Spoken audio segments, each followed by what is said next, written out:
haven't had a thought in a long time, and sometimes I tell myself, yeah, I could be a pro player again. You know, if I just put down the hours, but I don't have a lot of time. I have to watch VODs and say, so it's like an excuse. But I think, you know, at this point, I'm very happy with my position. I think I've established myself as a coach on the scene, and I want to be one of those guys that has like 20 years on his belt, and this guy has been around forever. He has gray hair, and he's on stage with a bunch of 18-year-olds. Hey everyone, this is Darius from Shotcaller, and I'm very honored to be joined by Yamato, the coach of Vitality, of course. How does it feel to end that losing streak finally? To be honest, I couldn't care less. Like, I don't really connect the losses to each other. I'm just looking at what we could have improved. I put losses on me. I know that I could have done better preparation coming into those 2 weeks when we went 0-2. We are trying to bounce back. Screens have been going well, and we are learning and we're progressing, and that's what I care about. That's what I'm celebrating, that we are getting better. So what are the key differences between the 0-2 weeks and now? Well, the key difference is 8.4. 8.4 is such a big patch, and I think as a team we are really good at figuring out what needs to be played. We did slip up that 1 week when we lost against H2K. They had like a better, easier draft to just use to win the game, and that was kind of a slump week in terms of preparation on my end, but in terms of 8.4, everyone was excited about it. I think there's a big advantage with being able to play the game as well from my end. Like, I can just queue up the solo queue and I can play myself, and then we have 6 men pretty much figuring stuff out. We have our academy team as well, and it's a very easy process for us to figure out a patch. We have the tools to do it, and I feel like coming into this week we did it very well, and I think it showed up against Schalke. Schalke is a strong team, and we beat them quite effortlessly. That's a very interesting analysis. I would say there were some slip-ups here and there when Shizuku went a bit too far. And in general, there were some moments when you just went in too deep and Schalke tried to pounce back and make the comeback. I think that the main point is, like, those things happened and it still didn't look like anything would change.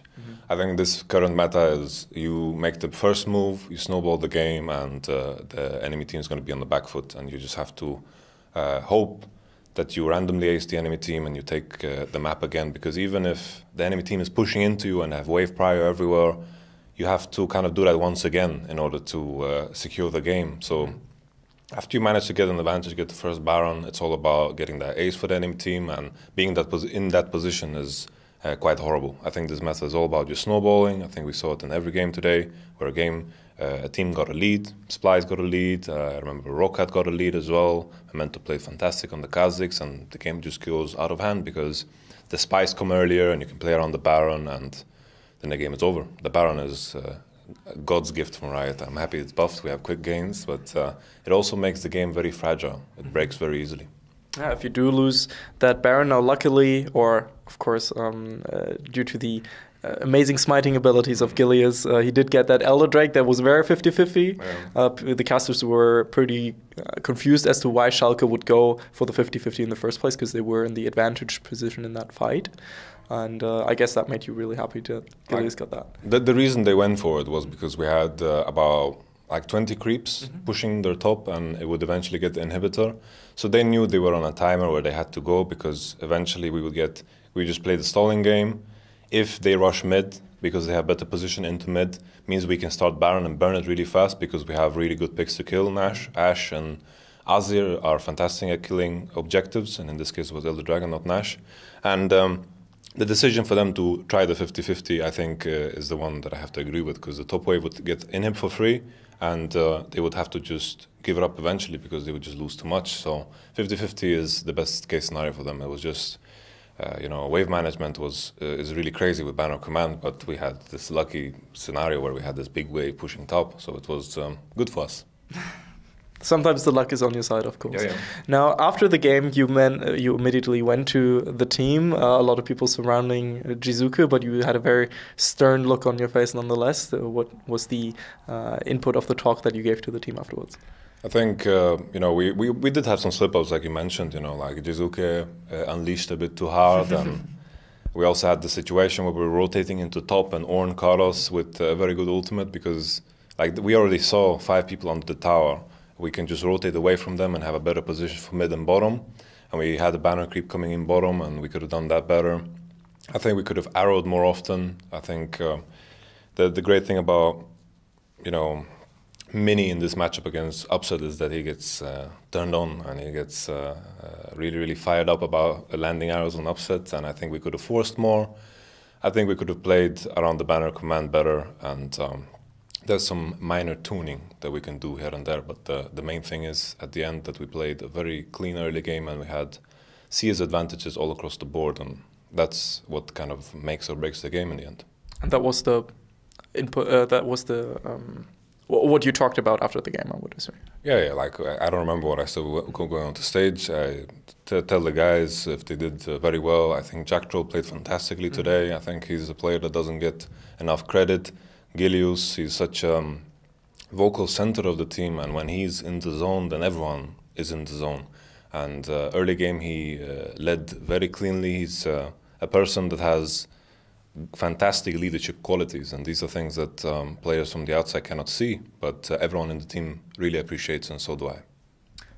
That said, not only players but casters, fans from the outside have questioned Gilius's leading abilities in the last weeks. There was the saying going around that, okay, Vitality played a certain style that was snowballing early, especially Jizuka, getting a lot of pressure from Gilius as well. Now that this doesn't work anymore, they aren't really as cohesive in team fights and in leadership and certain objective control and that kind of stuff. What would you reply to those allegations?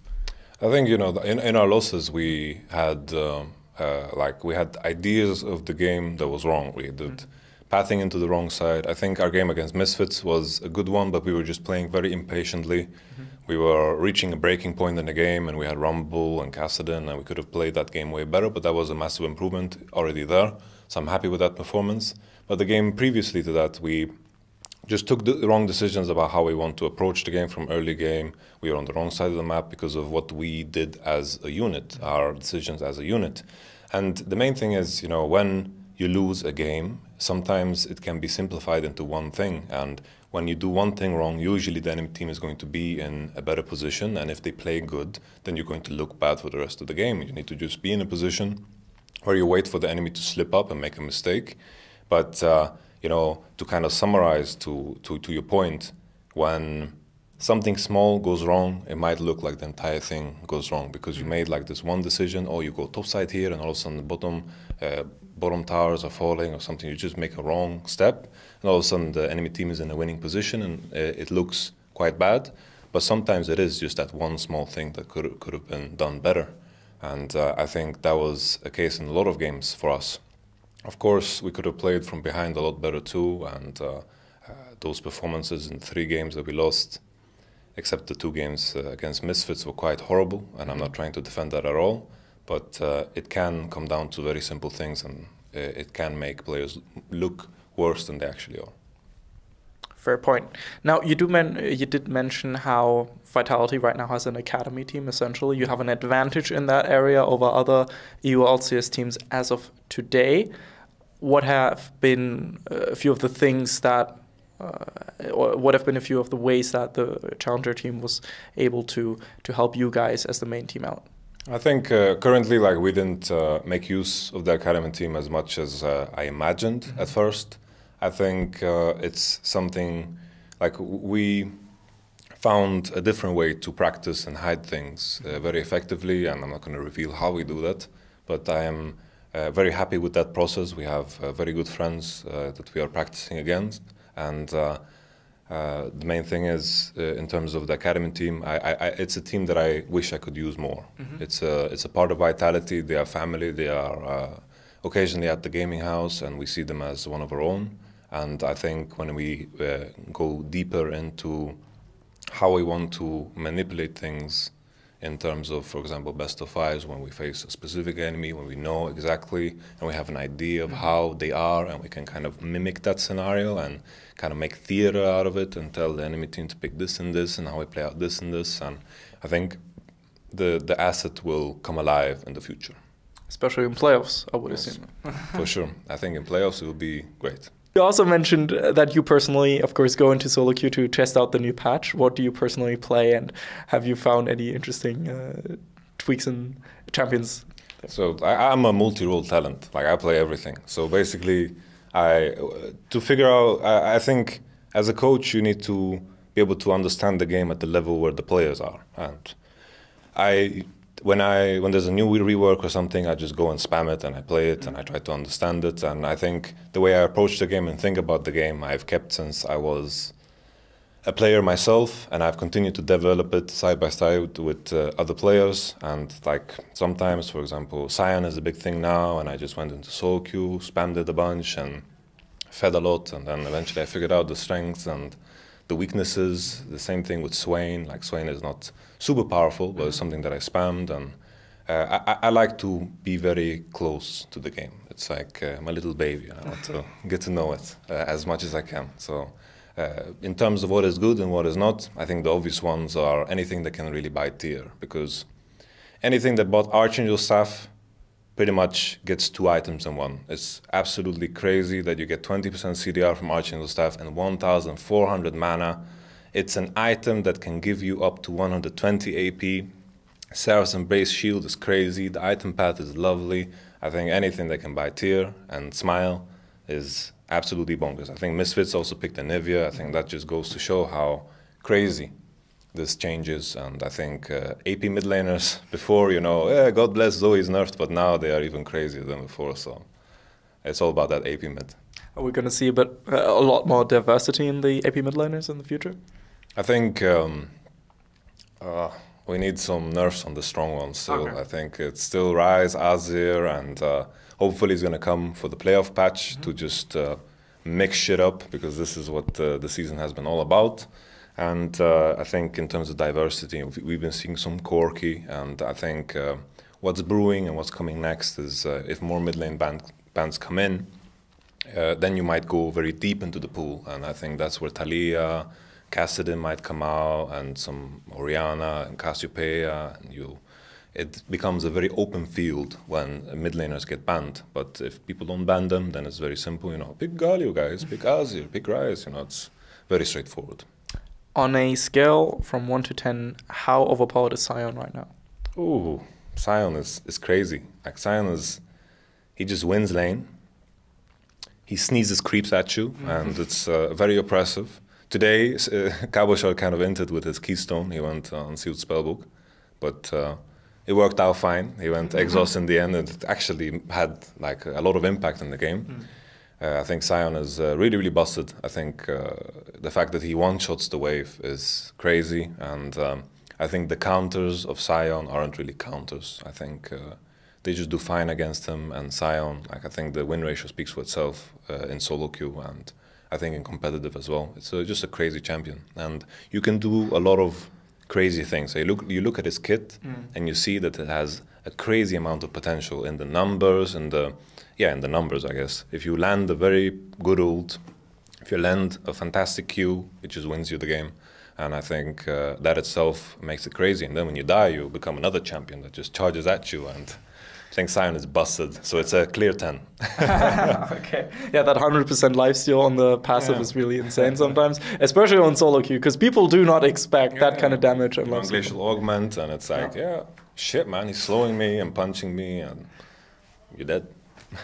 Easy. So why did you int on him so hard? No, I don't know. Like, I was just testing things. Usually, like testing is passive. If people see me in solo queue, you better hide, because in a lot of cases I test a lot of things, and sometimes they don't work, sometimes they work, and that's what I use it for.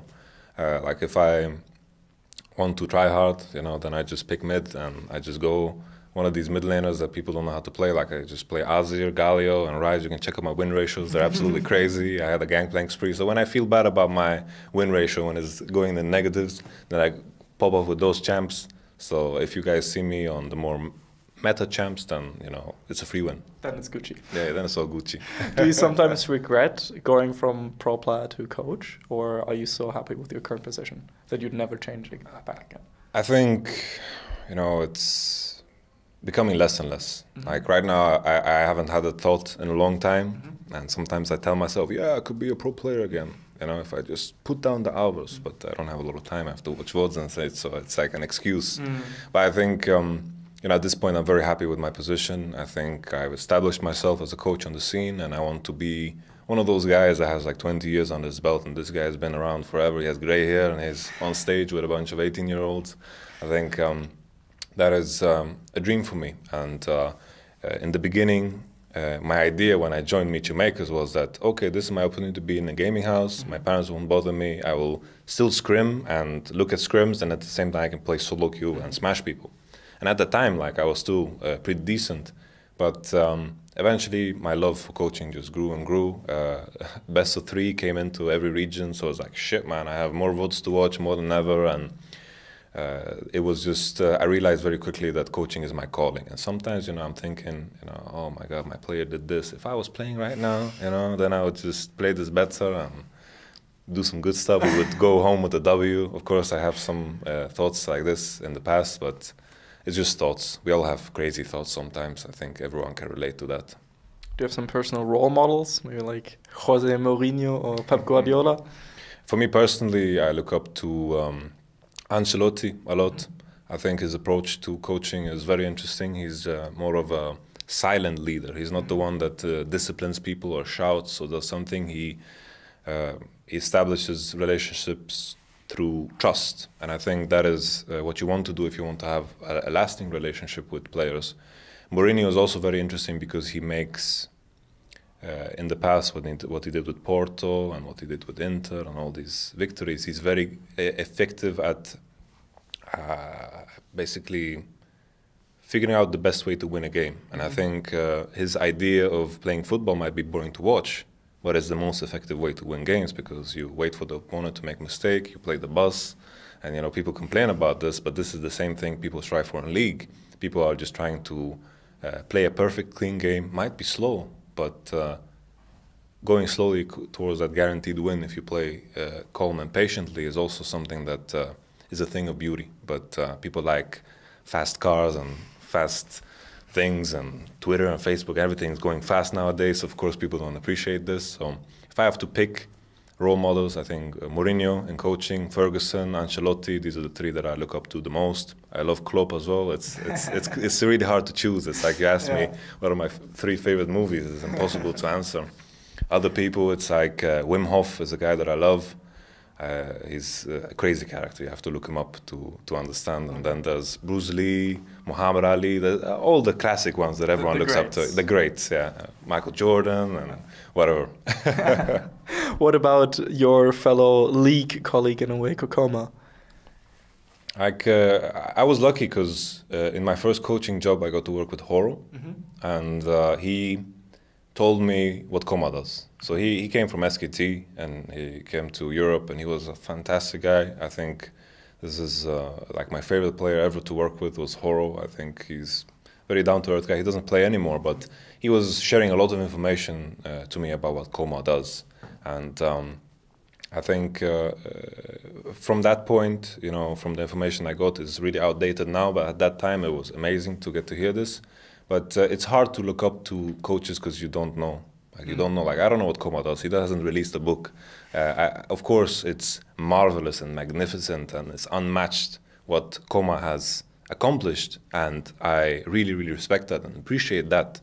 But there's nothing for me to look up to, like, oh, this is what I want to strive for, because I want to be my own coach. And hopefully I can stay on the scene for a long enough time, and hopefully we can bridge the gap maybe in 10 years, 15 years, who knows what will happen with the league scene. And hopefully I can be the guy that is competitive with Koma at some point, you know. So that is what I'm hoping for. It's hard to say, oh, I look up to this guy, I look up to this guy. It's really not like that for me. It's more about outside of the league world, because I want to see myself as a contender for the best spot. I don't look up to anyone. I want to be the one that is there at some point. That others look up to. Yes. Anyway, is there anything you would like to say to the plenty of Vitality fans out there who are very hopeful now? We're back. We're back, baby. We're going to keep going strong. Don't be too... don't mess yourself up because of best of ones. You know, it happens. This time it happens to be a streak. And sometimes, you know, some teams go on win streaks, sometimes teams go on lose streaks, but it's all about just finding that one thing that clicks. and we will continue to work as hard as possible. Keep cheering on us. This was Yamato Cannon from Vitality, of course, and Darius from the Shotcaller. Hope you had a good day. See you then. Hey everyone, this is Darius from the Shotcaller, and I hope you just enjoyed that interview. This is a generic end card, so make sure to click here for another interview or here for a different interview. And if you want to check out more content, specifically from the NALCS, make sure to visit theshotcaller.net for more interviews and other esports content. Have a good day.